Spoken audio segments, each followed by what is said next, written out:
Well, hello everybody. Thank you for joining us here today. Around me are business and community leaders from south of the Fraser. We had an important meeting with them and with our local MLAs as well as with the public safety minister this morning to share some updates with them about what we've been working on and what we've been hearing from Ottawa and from police leadership. And they also provided us with an update from their membership and from the community about what they're seeing and hearing related to the issue of extortion. Let me start by saying the experience of people south of the Fraser of this issue is it's like a slow motion terror attack. People are afraid to leave their homes. They're afraid to attend their businesses. They're afraid to do business. They're afraid to celebrate when they have big accomplishments that may draw attention. I heard stories of developers who are reluctant to share information about buying properties for future developments. I heard about realtors who are unwilling to be recognized as sales leaders of local businesses that don't want to advertise. Obviously, this is paralyzing to commerce south of the Fraser. I also heard stories about families who call in extortion threats who are not being met with a consistent response, that the response varies, that it may or may not include the level of services that we would all expect when we call police for assistance on this. I shared with the group a number of updates that I would like to share with you. Obviously, we're back from Ottawa, where this was top of the agenda for the province in our conversations with the Prime Minister and the Public Safety Minister. This is a huge issue for us here in British Columbia, but not just in British Columbia, also in Manitoba, Alberta, and Ontario. Currently, I understand the mayors are in Ottawa reinforcing our message in the capital. While I was in Ottawa, I had the opportunity to meet with Mike Duhaime, the head of the RCMP in Canada, and shared my concerns with him about what we're seeing in the community, and he shared back with me what his plans were. In particular, that he was having a meeting this week with the Surrey Police Service and with the head of the task force to ensure that there's unified communication and a consistent, not just messaging, but response to the community from both local police and the task force. I have been very concerned about inconsistent communications between the task force and the Surrey Police Service to the community. These inconsistent communications result in the community feeling that everybody's not on the same page, that they're not all working together, that they're not coordinated on the number one issue in their lives. That is not acceptable. So I fully support the Commissioner's work to get everybody on the same page in British Columbia. It is absolutely vital. To that end, I also had a meeting with the Mayor of Surrey to discuss the future of the Surrey Police Service and how we work together more closely to ensure that Surrey Police Service is responsive to community needs. We have reached an agreement that the province will allow, and we have allowed, our police board appointments to lapse, leaving vacancies on the board, and that the vacancies will only be filled by candidates of mutual agreement between the Mayor's office and the provincial government through our public safety minister. The goal here is to deliver what local policing is meant to be for the people of Surrey. Police board that is reflective of the community and directs policy along the lines of community priorities. I'm grateful for the opportunity to move into this mode of operation with the City of Surrey and the Mayor, and hope that it will be able to close some of the gaps that the community feels exist between policy for Surrey Police Service and what their wishes are for how the police service operates in their community, particularly around extortion. There will be a meeting of police leadership across Canada, including local police services here in British Columbia, Ontario, Manitoba, and Ontario, chiefs from those services, as well as senior leadership from the RCMP, to identify gaps, whether in communications, information sharing, or resources on this national issue that will take place within the next 2 weeks. We will provide all the support necessary both in terms of that meeting, but in terms of any issues that are identified where the province can contribute supports to make sure that we're delivering the kind of service that people expect. The benefit of a national front on this is that we are able to identify similarities, similar suspects, ways of operating, and police can share tactics that are working in different jurisdictions. Making sure those lines of communication are open is critically important. Finally, and I think most importantly, we absolutely have to close this gap between the community's experience of policing south of the Fraser, the response to extortion when they get a threat, and the understanding of police leadership south of the Fraser about what's happening. Because there is a gap. When I meet with police leadership, they assure me that they are on top of this, that people are receiving the best possible response, that there are no additional resources that are needed. But when I meet with community leadership, they say that that is not their experience, that people call in extortion threats and they don't get a response. They call in multiple times, people don't attend. That when there is a response, it's inconsistent between people in the community, the level of service and support and safety planning that they get. Now, it's impossible for me to be able to be on the ground to verify those things, but it is not impossible for community leadership to be able to work with police to close that gap. And so, as a result, we will be appointing a community advisory group to work with the task force. We'll announce a chair tomorrow of this advisory group, and we will be selecting community members who will work with police to ensure that they understand the frontline experience of people related to the extortion threat south of the Fraser, and are able to close gaps within their own services. I know as a leader, it can be hard to know what's happening on the front lines when you get reports up that say everything's great. So this community group is going to help close that gap so that the frontline people's experience south of the Fraser and in Surrey is directly delivered to the leadership of the task force so that they can take the actions necessary to ensure that everybody feels protected and safe in the community. In closing, I would like to encourage my federal counterparts in the Senate and in the federal Parliament to expedite the votes for approval of bills C-12 and C-14. These are a package of legal amendments to the Criminal Code and the Immigration Refugee Protection Act that close loopholes, that will directly result in improved outcomes in terms of arrests related to extortion, south of the Fraser and across the country. We cannot wait any longer. These are essential tools that police need now. They reflect the understanding of Canadians of what should happen when someone is arrested for these serious crimes that cut at the very heart of community. And the delay, while I understand as an elected representative, is about making the laws as good as possible, and I don't fault anyone for doing that important job, whether in the Senate or in the Parliament. The delay can't be tolerated anymore. There is always the opportunity to go back and make these better later on, but for now we need them passed, and we need those tools available for police right away. So with that, I'd like to invite questions from the media. Thank you for joining us this afternoon, and thank you to the community leaders for joining us as well. We really appreciate you being here today. Thank you, Premier. And thank you, everyone, for joining us here today at the Vancouver Cabinet Office. We're going to take questions from the media now. For media on the line, please remember to press *1 to enter the queue and to unmute yourself when called upon. And all reporters will have one question and one follow-up. We're going to start with Jordan Armstrong from Global News. Thank you, Mr. Premier, for your time and for doing this. In regards to your statement about the Surrey Police Board, what does that mean for the status of Police Chief Norm Lipinski? Is he still the chief?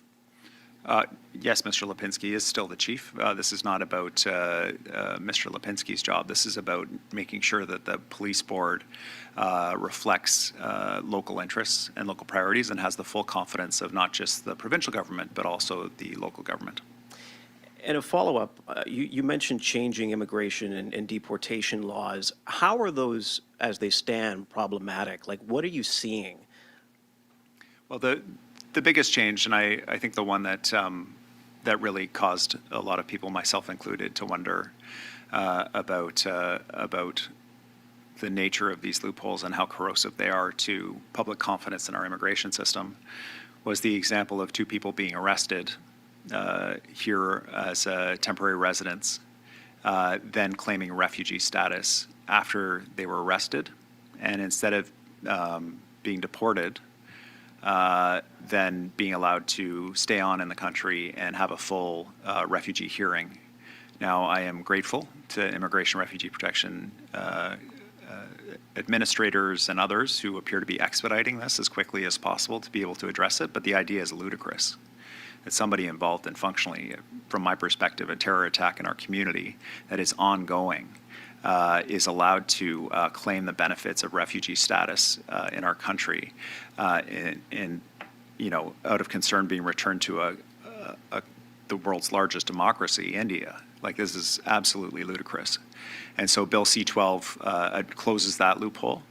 The other piece that we've been frustrated by in terms of rules around the Immigration Refugee Protection Act is there are individuals who have been identified who have been as being involved in some way, who have been deported by CBSA, Canadian Border Services Agency, and Canadian Border Services Agency is not identifying these individuals to the community.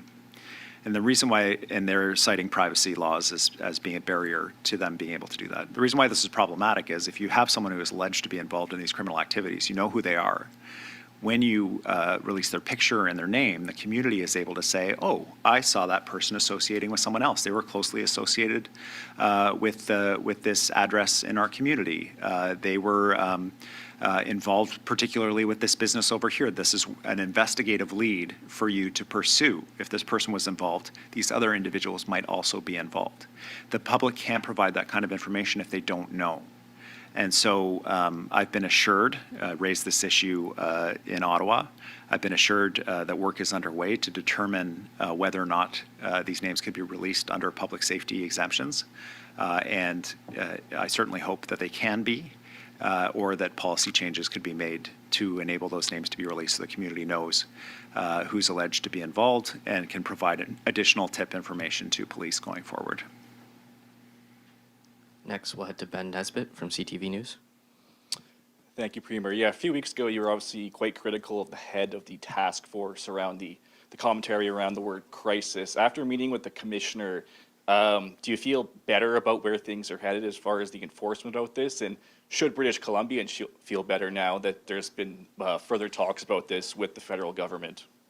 I think the only path forward to public confidence on this is regular updates to the community with reliable information that can be counted on as accurate about what's happening in the community, what progress is being made, arrests, reports, tips. This is a perspective that was shared around the table with leadership from the community. They don't feel that they have an accurate ultimate source of truth about what's happening in the community, and that is a big problem. The head of the task force, the Surrey Police Service, need to be unified in that information. It's just like the pandemic. They have to provide it on a regular basis. They have to engage the community. They have to be as transparent as possible. That is the only thing that will build confidence. And I was very clear about that with the head of the task force when he was appointed. He assured me that he understood the crucial nature of regular public communications, and then we went for an extended period with no updates.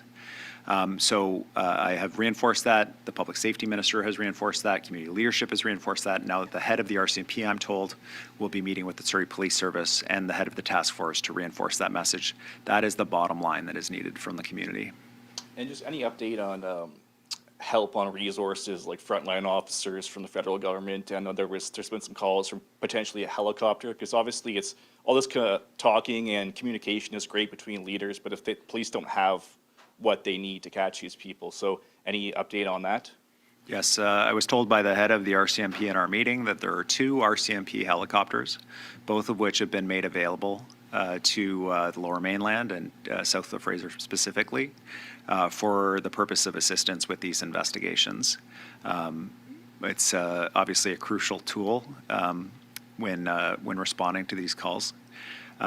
We've also identified another issue which we are pursuing, which is the ability of police to be able to access traffic cameras, to be able to follow vehicles leaving the scene of a crime. We're told that there is concern that there may be privacy rules that restrict the ability of police to monitor these cameras in this heightened time. So we're working with police to identify what those issues may be and be able to resolve them so that they're able to respond quickly. The big piece is we want more of what we saw in the last 36 hours.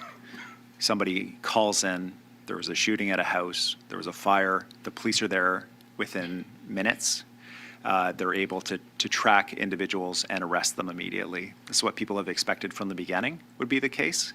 And I'm grateful to those officers being on patrol in this area. This is what needs to happen. This is what people are looking for. And helicopters and cameras can assist with that. And that is the big push from the community. I expect that will be the message from the community advisory group to the police leadership. But again, that will be informed by the frontline experience of people in the community. Next, we'll head to Parmeet Kamra from Omni News. Morning, Premier. My question to you is, you have heard the concern of business community members today. Some of them are feeling abandoned and they are planning or considering to leave Surrey or closing their business. What is your message to them and what will actually change for them after this meeting today? Yeah, thanks. I heard from business leadership about how this is really undermining commerce and business success south of the Fraser. You know, this is our fastest growing city in the province. It is an incredibly vibrant and successful area of small and medium-sized businesses that are growing into some of the biggest businesses in the province. Many of these businesses south of the Fraser have connections with major trading partners that we want to develop and enhance, both in Asia and in India. And so the fact that they are apprehensive about advertising, about being publicly visible, it cuts against not just their own business's success and the success of their employees, but our whole province's success and to some extent the country's success, because that is not just British Columbia, it's other provinces as well where this is happening. So there's a real urgency around this. In terms of both businesses and community members, I want to assure people that we will make sure that your voices are front and center with police leadership in responding to this crisis through our community advisory group, so that your concerns are brought to the front and addressed proactively. Any resource requests that we get from police will be promptly addressed, either through our level. I have the assurance of the Prime Minister at the federal level as well. And our goal is to address this as quickly as possible. But it's only going to happen if we have unified police voice, unified police action, and a consistent source of truth for the community to measure how things are going. You have referenced national talks on this issue. Surrey Mayor is already in Ottawa, and there has been talks of a state of emergency to be declared in Surrey. Is there any coordination between province and city of Surrey, and what has been Ottawa response so far on this matter? Yes, the Minister for Public Safety has stayed closely in touch with the Mayor of Surrey. And we both understand, both the city and the province, that by working together we'll have the best possible outcome for the people of Surrey. The work with Ottawa that the Mayor is doing is welcome. The Mayor is reinforcing the message that we delivered in Ottawa, that this is serious, this is urgent, it needs to be treated like the emergency that it is.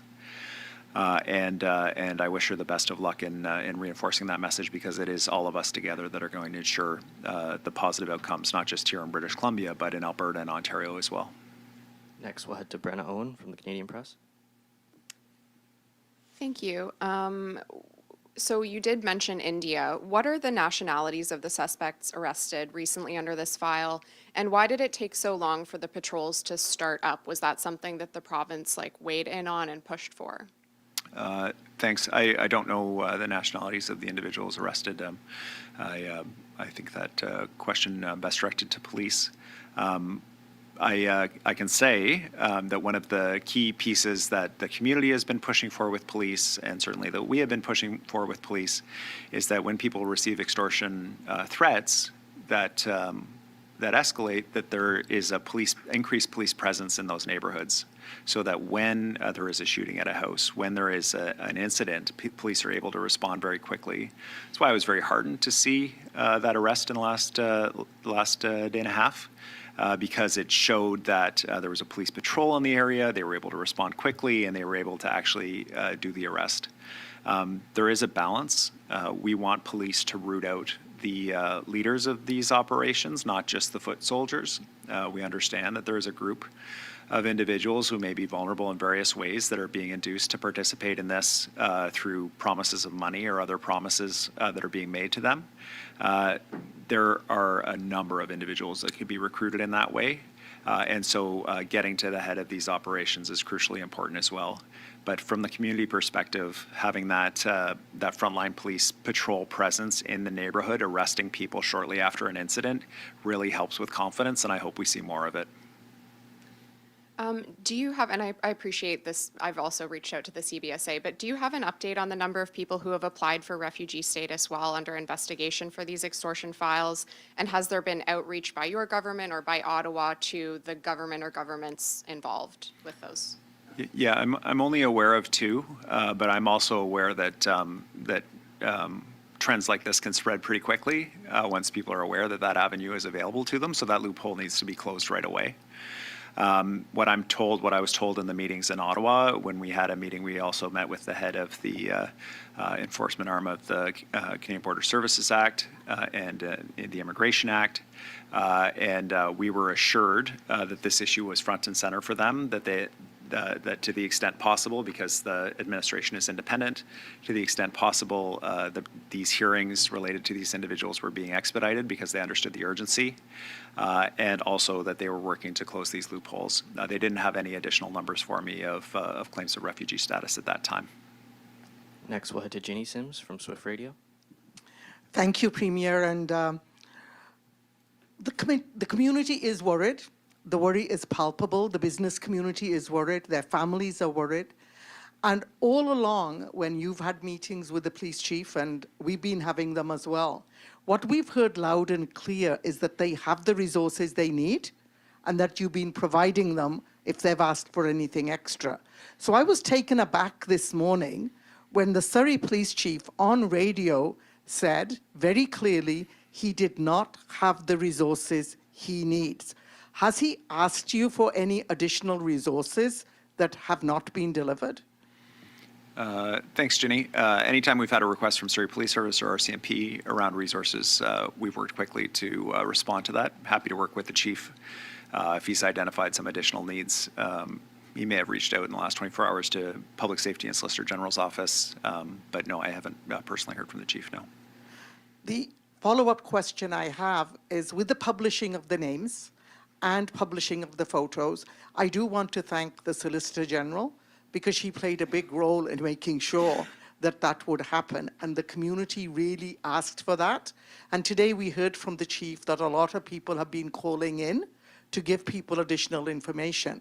So my follow-up question is, Premier, where do we go from here with the people losing confidence in the police's ability to protect them? Thanks, Ginny.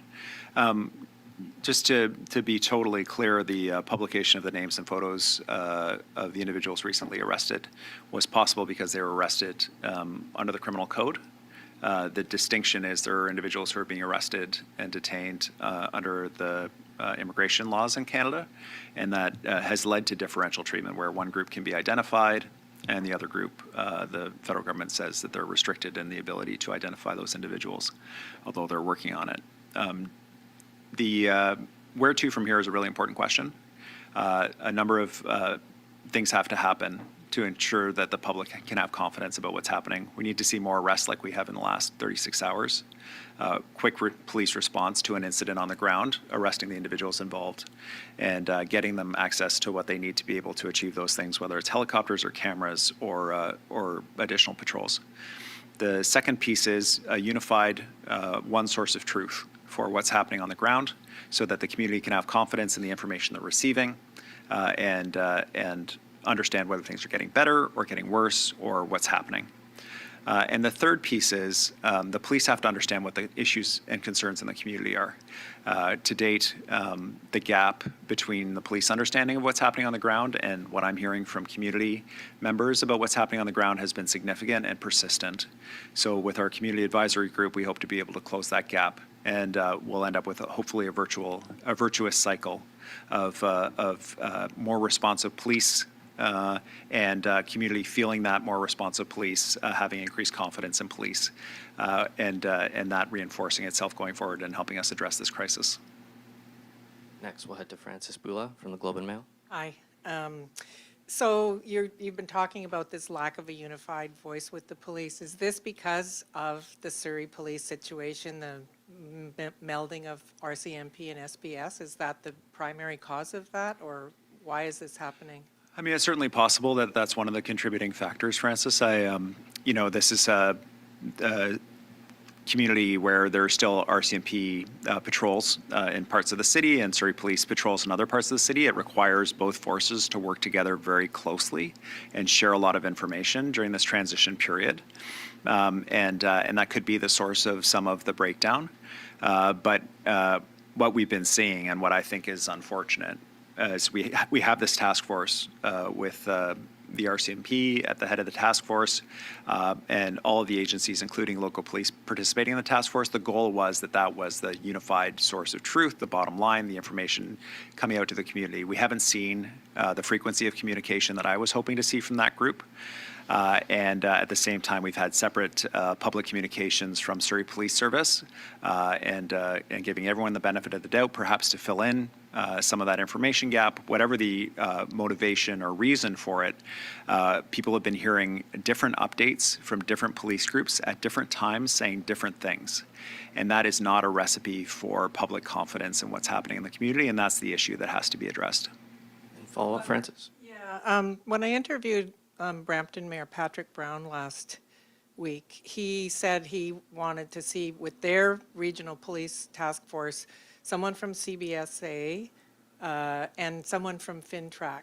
I understand the task force has CBSA participation. Do you think FinTrack is necessary, or they have to go off and do their work somewhere else?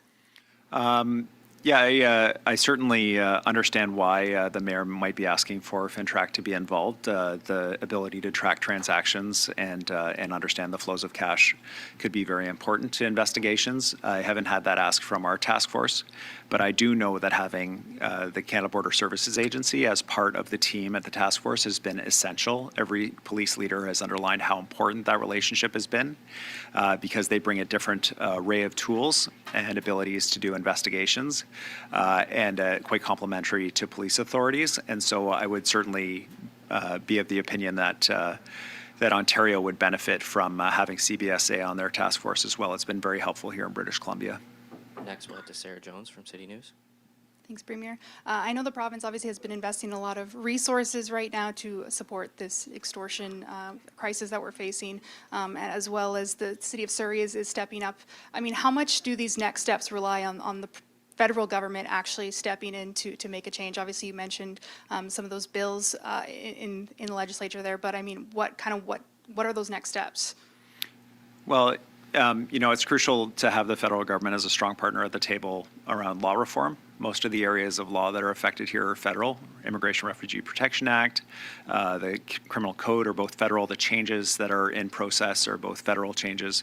And federal MPs of all parties pushing to get these through, and senators of all backgrounds pushing to get these through so that they're effective on the ground is absolutely essential. It's probably the number one thing that needs to happen right now. The second piece is the federal government needs to play, and through the RCMP, a crucial convening role. Because this is happening in multiple provinces, there is a risk of the responses being siloed, not sharing information, not sharing investigative techniques and other things. That's why I think it's very positive to have the federal RCMP pulling together police leadership for a police-only meeting to talk about those things, identify gaps, and then feedback to government about how we can be supportive. There may be pieces for the federal government to do. There may be pieces for the provincial government to do. So we do need the federal government at the table in this work, and I'm glad to know that the mayor of Surrey is out with other mayors pushing the federal government to stay in line and attentive on this file because it is crucially important. And I know you mentioned the police meeting that's coming up within the next 2 weeks. Is there actually a date set for that, or when that might be happening? No, we don't have a date yet for that. Next, we'll head to the phone lines with Katie DeRosa from CBC. Go ahead, Katie. Premier, I just want to clarify with the changes to the police board, your repeated comments of the police departments not necessarily being responsive to the community. Are you saying that perhaps the people carrying out this extortion are exploiting the gaps between Surrey and police and the RCMP as they have this transition, or is this just a confluence of, I guess, a perfect storm that's allowing perhaps a lack of communication that's contributing to some of these gaps? I guess the main anxiety I have is that the public needs to be confident, as do I, that everything that can be done is being done, and that we're making progress. And if we're not making progress, that someone's working on figuring out why we're not making progress and fixing it. And that's the gap. I don't think that the people south of the Fraser, and I don't want to generalize, there's a lot of people, but generally speaking, when I speak to community leaders and individuals in the community, they do not have confidence that everything that can be done is being done. They do not have confidence that things are getting better. They do not have confidence that anyone is working on identifying if things are getting worse, why they're getting worse, or if they're getting better, how we can do more of the same. And so that gap in community understanding is very corrosive because it means that people don't call in information. It means they say, well, what's the point of letting police know because they're not doing anything anyway. These are serious things that I'm hearing from people about their experience, and it's not tolerable. If the police in the senior leadership roles are not hearing that, they need to hear that. And in hearing that, they need to act on it, which is why we're establishing a group that we hope will be that link between the frontline experience of somebody who gets that threat on their phone and is terrified for their family, and the most senior levels of leadership at the task force, that we close that gap, because that is the gap that has to be closed. Those are the people who have to be reassured. If I get that threat on my phone, if somebody shoots at my house, that I know that the police are doing all they can to deal with that. And that's the part that we have to address. Do you have a follow-up for the Premier, Katie?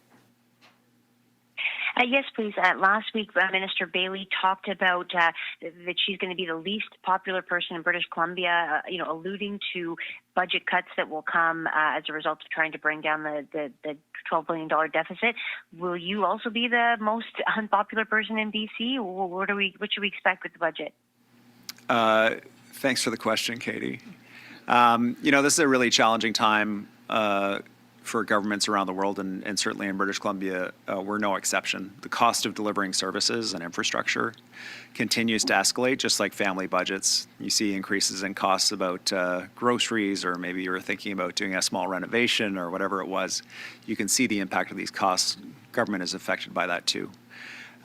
We need to ensure as well, right now, that we're responsive to the threat from the president, the very real threat that is being made to our free trade agreement with the United States, and what impacts that could have on our province. We need to be in a stable fiscal situation. We need to act as if this is the new normal. Lower resource prices with a slowing global economy, increase costs to deliver services and critical infrastructure, and ensure that the province's finances are able to respond to that. It requires restructuring some of the work that we're doing. It requires focusing on the core services that British Columbians expect us to focus on: education, healthcare, transportation, growing the economy. We're going to continue to do all of that work. Our commitment to British Columbians is to keep them protected in terms of the core services that they need, and to be responsive to the fiscal realities that we face as a government and governments across Canada are facing right now. It's a challenging budget, no question about it. But there's nowhere else I'd rather be than British Columbia to face these challenges. We have announced $3 billion in final investment decision on new mines in our province in the last 30 days. I'm sitting around the Council of Federation table with provinces and territories across the country that are like, well, we have great critical metals and mining opportunities in our provinces, and we hope to be able to develop them. Well, we're doing it right now in British Columbia. We're creating jobs, opportunity, and prosperity. We have about $20 billion in the near term of final investment decisions by the end of this year. That grows to about $50 billion with some major energy projects. These will help us pay for public services and help us deliver jobs and prosperity. So while it's a challenging budget, we're very well positioned here in British Columbia to weather this storm, but we have to make sure that the public finances and our budget recognize the realities of where we're at and create that that flexibility for us to be able to respond. It's a hard job. I think British Columbians expect us to do it, though, and I think failing to act would result in very negative consequences for our government. And that's why we're making sure that we have sustainable finances, but we're also moving fast to seize those opportunities. Of course, I'm sitting with the mining minister right now, who's Jagrup Brar, who's driving a lot of that activity for us in the province. We have time for one more question, and we're going to go to Mark Page from the Black Press. Go ahead, Mark. Just to be clear, will there be cuts to services in the next budget? Oh, absolutely, we'll be reducing spending in the next budget, but the reductions will be focused on administrative costs, bureaucracy, while we're preserving frontline services for British Columbians. So British Columbians will actually see increased investment in services like education and healthcare. So, you know, we're trying hard to find that balance. We have to ensure that we're driving down that deficit. That's a commitment we made to British Columbians year over year, that we're minding the debt to GDP ratio, that we remain among the best jurisdictions in Canada in that regard, that we're keeping in mind the affordability challenges British Columbians are facing and how they rely on services, but that we have to show progress on reflecting the realities of where we are while growing our economy. And Mark, do you have a follow-up? Yeah, on a separate topic, a hearing was scheduled today for next week to decide whether or not the province and Montrose properties will be forced to turn over all correspondence between each other from the years leading up to the Cowichan Tribes decision. Now, a judge in 2017 was clear that the province was allowed to keep Montrose and the other property owners in the area informed of what was happening in the case in an informal way. Now, can you tell me, like, what did the province tell Montrose in the years up to the decision? And did the province keep Montrose informed of the case? And if not, why not? Yeah, I can speak generally about this, Mark. I can't speak specifically to any correspondence or what relationships government may have had with Montrose, because I just don't know. We'll do a review of correspondence, and if required, we'll disclose everything that the court needs.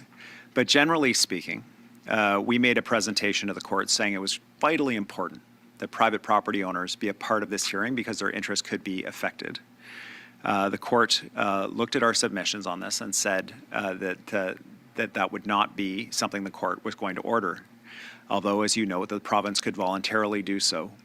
If the province took on the responsibility of providing notification, if we failed to notify somebody, or if we provided them inaccurate information or understated the threat that they faced, or told them that the court said that their interests wouldn't be affected, but ultimately the court came down in their decision and directly affected those property interests, the province itself would be sued. Taxpayers would be on the hook for failing to provide adequate notification to private property owners. We were not willing to take on that responsibility, especially in the face of the assurances from the court that they would not make any finding that affected private property owners. Of course, now we well know that that's not what happened. So it was a challenging moment for the province. It was a position that we had that these property owners should have been notified. The court decided that they should not be notified, and the province was unwilling to take on the liability and responsibility of providing notification and potentially missing people or having them misunderstand what the notice was when it's not done under the court direction.